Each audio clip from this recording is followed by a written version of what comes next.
Jumpa kembali saudara-saudara, selamat Hari Paskah. Dan kini kita merayakan Hari Paskah sore pada tanggal 31 Maret 2024. Dan firman Tuhan dari Lukas pasal 24 ayat 13 sampai dengan 49. Kita akan memperhatikan firman Tuhan khususnya pada ayat yang ke-47. Demikian firman Tuhan. Dan lagi dalam namanya berita tentang pertobatan dan pengampunan dosa harus disampaikan kepada segala bangsa mulai dari Yerusalem. Dalam namanya berita tentang pertobatan dan pengampunan dosa harus disampaikan kepada segala bangsa mulai dari Yerusalem. Nah, saudara-saudara, pada hari Paskah, pada hari kebangkitan Kristus, dan memang gereja membagi berita Paskah itu pagi dan sore dengan teks yang berbeda. Karena ada tekanannya, kalau pagi itu mau mengatakan bagaimana Kristus yang bangkit itu diberitakan, dan yang sore itu bagaimana dampak dari kebangkitan Kristus itu. Dan dampaknya dapat kita baca tadi dalam namanya, dalam nama Yesus, berita tentang pertobatan dan pengampunan dosa. Saudara-saudara, bukankah poin ini merupakan poin yang penting ya, tentang pertobatan dan pengampunan? Atau kita bisa melihat bahwa bagaimana orang bisa bertobat kalau dia tidak mengalami lebih dahulu pengampunan? Atau pertobatan itu membawa kepada dia pengampunan? Yang bisa dilihat dari dua sisi. Nah, saudara-saudara, tetapi poin utamanya adalah bagaimana orang ini bisa bertobat dan mengampuni kalau tidak ada pijakannya. Apa dasarnya? Seorang bertobat kan tidak sekedar bahwa saya bertobat, saya tinggalkan kehidupan saya yang lama. Kan tidak sederhana itu. Pertobatan harus punya pijakan yang kuat. Pertobatan itu terjadi karena pasti orang itu mengalami kesadaran dia terbuka. Tapi kesadaran itu terbuka kalau ada aspek yang lain yang mendasari, yaitu kesadaran itu muncul ketika dia merasa dikasihi, merasa diterima. Nah, saudara-saudara, banyak orang yang sangat sulit bertobat oleh karena dia tidak merasa diampuni. Bahkan dia merasa ditolak di mana-mana. Bahkan dimusuhi. Nah, tidak demikian di dalam peristiwa Paskah. Kita bisa menerima satu pengampunan dan kita bisa bertobat oleh karena kita mengalami kasih Allah di dalam kematian Kristus. Dan kematian itu di mana Kristus mempersembahkan diri, mencurahkan darahnya, memberikan nyawanya. Lalu dari konteks pengorbanan Kristus itulah kita bisa mengalami kasih Allah itu. Dan kasih Allah ini betul-betul adalah sesuatu yang konkret, sesuatu yang sungguh-sungguh kita alami. Bukan sesuatu yang kita bayangkan. Maka peristiwa Paskah mau menegaskan bahwa kita diampuni oleh karena Allah di dalam Kristus memberikan nyawanya. Dan lebih daripada itu, nyawa Kristus yang diberikan kepada kita itu tidak berakhir pada kematian saja selamanya. Karena kematian Kristus itu berlanjut kepada peristiwa kebangkitan. Sehingga di dalam iman kepada Kristus kita bukan hanya menerima sebuah pengampunan dan kita bisa bertobat, tapi kita tahu dengan pasti bahwa orientasi hidup kita itu sungguh-sungguh mendapatkan jaminan yang pasti. Tanpa kebangkitan Kristus, kita hanya diselamatkan oleh orang yang mati. Tapi kita tetap berada di dalam lingkaran kematian itu.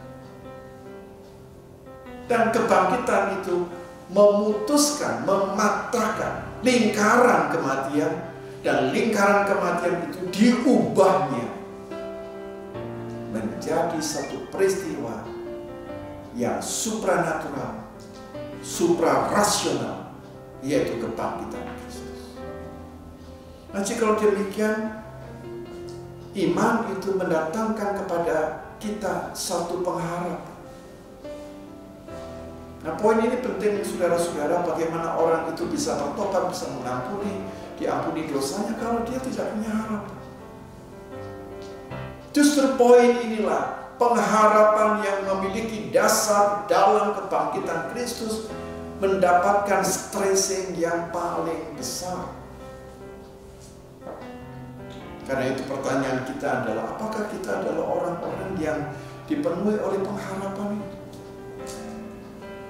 Ataukah sebaliknya, lawan dari pengharapan adalah kita putus asa. Kita putus asa oleh karena situasi yang mendera kita, sakit yang berulang-ulang, yang kronis. Kita didera oleh masalah-masalah ekonomi. Dan orang-orang dunia di dalam kepanikannya akhirnya mengambil pilihan. Mereka mencari cara yang akhirnya menjerat mereka, pinjaman online. Atau mungkin di antara kita yang di dalam keputusasaan akhirnya kita lari ke dunia yang bisa menenangkan kita sejenak. Apakah itu dunia malam? Apakah mungkin kita juga mencoba mencari keluar dari kesuntukan, dari stres yang kita alami dengan mencoba melupakan melalui obat-obatan dan minum-minuman keras? Dan kita tahu itu semuanya membawa kepada satu kehancuran yang lebih besar. Ataukah di dalam situasi kita yang sedang remuk reda, kita membuka hati kita untuk menerima rahmat dari Allah, disapa dan disentuh oleh wafat dan kebangkitan Kristus, lalu kita boleh melihat dengan perspektif yang baru. Maka perspektif baru kebangkitan Kristus itu membuka wawasan mata batin kita untuk melihat bahwa hidup saudara apapun keadaannya, Allah berkata, engkau berharga di mataku dan mulia, dan aku ini mengasihi engkau. Yesaya 43 ayat 4a. Nah, saudara-saudara, karena itu mari kita sebagai orang yang menerima anugerah kebangkitan Kristus, memancarkan, bahkan juga membagi-bagikan rahmat Allah itu kepada sesama anggota keluarga kita, kepada rekan-rekan kita, agar mereka tidak dibelenggu oleh belenggu kuasa kematian dan yang tentunya adalah keputusasaan. Mari kita bersama menyambut Paskah ini dengan penuh pengharapan. Amin. Nah, saudara-saudara, mari kita bersama berdoa. Bapa surgawi yang Allah, hidup kami oleh kebangkitan Kristus ditandai senantiasa oleh pertobatan dan pengampunan dosa. Pimpinlah kami supaya kami sadar bahwa dosa-dosa kami senantiasa membawa kematian dan kehancuran. Bapa, pulihkanlah kami dengan anugerah-Mu supaya kami dapat hidup sebagai umat yang penuh dengan pengharapan. Realita yang sulit, yang menyakitkan, yang mana digambarkan seperti berjalan di atas batu-batu kerikil yang tajam, tidak dapat kami hindari, Bapa.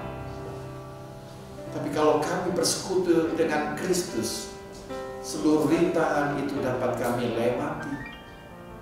Karena kuasa Kristus, kuasa kebangkitannya akan menopang dan menolong kami. Karena itu kami doakan manakala di antara kami, di dalam keluarga kami, sedang mengalami konflik-konflik yang tajam, hubungan-hubungan yang retak, ataupun juga dengan rekan sekerja kami, Ataukah hidup kami penuh dengan kepahitan karena kami menyimpan kemarahan dan kebencian? Maka pada hari Paskah sore ini Bapa, kami ingin datang dengan hati yang remuk. Kristus, kasihanilah kami, pulihkan kami Kristus. Perbaharuilah kami ya Roh Kudus Allah, sehingga kami boleh menjadi manusia yang baru.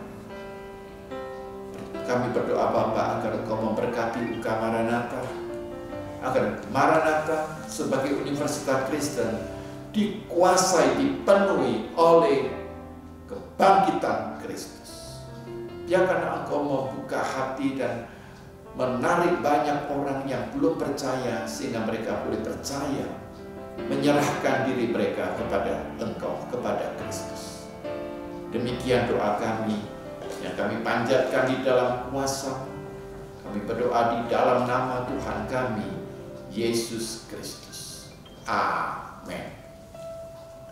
Saudara-saudara yang dikasihi oleh Tuhan, mari kita hayati bersama visi dan misi UK Maranatha. Mari kita hayati terlebih dahulu visi UK Maranatha.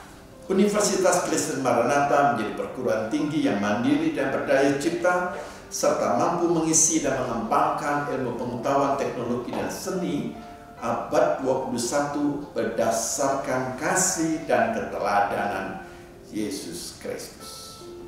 Misi: mengembangkan cendekiawan yang andal, suasana yang kondusif, dan nilai-nilai hidup Kristiani sebagai upaya pengembangan ilmu pengetahuan, teknologi, dan seni dalam penyelenggaraan Tridharma perguruan tinggi.